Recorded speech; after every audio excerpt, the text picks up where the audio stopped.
Hi friends, வாங்க கொஞ்சம் கூட வதக்காமல் அரைக்காமல் ஒரு சூப்பரான சோம்பேறி சிக்கன் பிரியாணி குயிக்காக எப்படி செய்கிறதுன்னு பார்க்கலாம். அதுக்காக ஒரு பாத்திரத்தில் இந்த டம்ளருக்கு 1.5 டம்ளர் அளவுக்கு சீரக சம்பா அரிசி எடுத்திருக்கேன்.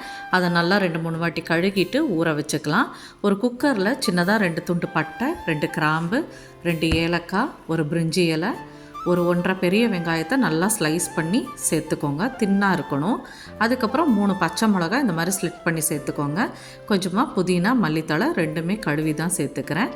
அதுக்கப்புறம் 1.5 தக்காளியை அதே மாதிரி ஸ்லைஸ் பண்ணி சேர்த்துக்கோங்க. 300 கிராம் சிக்கனை நல்லா கழுவிட்டு தண்ணி இல்லாமல் சேர்த்துக்கிறேன். 1 டேபிள் ஸ்பூன் இஞ்சி பூண்டு பேஸ்ட்டு, 1.5 ஸ்பூன் தனி மிளகாய்த்தூள், தேவையான அளவு கல்லுப்பு சேர்த்துக்கோங்க. அப்புறம் ஒரு 1/4 கப் அளவுக்கு தயிர், 1/4 கப்பு ஆயில் சேர்த்துக்கிறேன். இப்போ கொஞ்சம் கூட சங்கடப்படாமல் உங்கள் கையாலேயே நல்லா கலந்து விட்டுருங்க. அந்த தக்காளி வெங்காயமெல்லாம் நல்லா ஸ்மாஷ் ஆகிற அளவுக்கு கலந்துருங்க.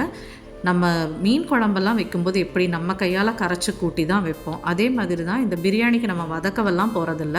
அதனால் இந்த மேரினேஷன் தான் ரொம்ப ரொம்ப முக்கியம். அதனால் நல்லா கலந்துட்டு ஒரு 1/2 மணி நேரத்துக்கு ஊற வச்சுருங்க. அரிசியும் சிக்கனும் ஊறட்டும். நம்ம கொஞ்சம் நேரம் ரெஸ்ட் எடுத்துகிட்டு கூட வந்து பார்க்கலாம். இப்போ பார்த்தீங்கன்னா 1/2 அன் ஹவர் ஆயிடுச்சு. அரிசி நல்லா ஊறிடுச்சு பாருங்கள். இப்போ அரிசியை நல்லா வடிகட்டி எடுத்து வச்சுக்கலாம். அதே மாதிரி சிக்கனும் நல்லா ஊறிடுச்சு. தக்காளி வெங்காயமெல்லாம் நல்லா மசிஞ்சு ஜூஸியாக இருக்குது பாருங்கள். இப்படி தான் இருக்கணும். இப்போது பிரியாணி வேக வைக்கிறதுக்காக நம்ம கொஞ்சம் தண்ணி கொதிக்க வச்சுக்கலாம். நம்ம எடுத்துருக்கிற 1.5 டம்ளர் அரிசிக்கு 2.5 டம்ளர் தண்ணியே தாராளம். இருந்தாலும் ஒரு 1/2 டம்ளர் எக்ஸ்ட்ரா வச்சுருக்கேன். ஏன்னா பழைய அரிசியாக இருந்தால் தண்ணி கொஞ்சம் கூட தேவைப்படும். இப்போ பார்த்திங்கன்னா அரிசியை ட்ரைன் பண்ணி வச்சுருக்கேன். இப்போ தண்ணியும் கொதிக்கிறக்க ஆரம்பிச்சிருச்சு.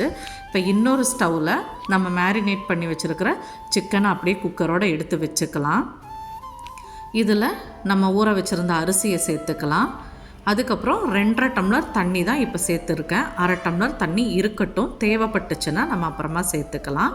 இப்போ நல்லா ஒரு வாட்டி கலந்து விட்டுட்டு மூடி போட்டு நல்லா ஹை ஃப்ளேமில் வச்சுருங்க. இப்போ பார்த்திங்கன்னா சைடெல்லாம் நல்லா ஸ்டீம் வருது. ஓப்பன் பண்ணி பார்க்கலாம். பார்த்திங்கன்னா நல்லா கொதிச்சிருச்சு. இப்போவே அரிசி 1/2 வேக்காடு ஆகிருக்குது.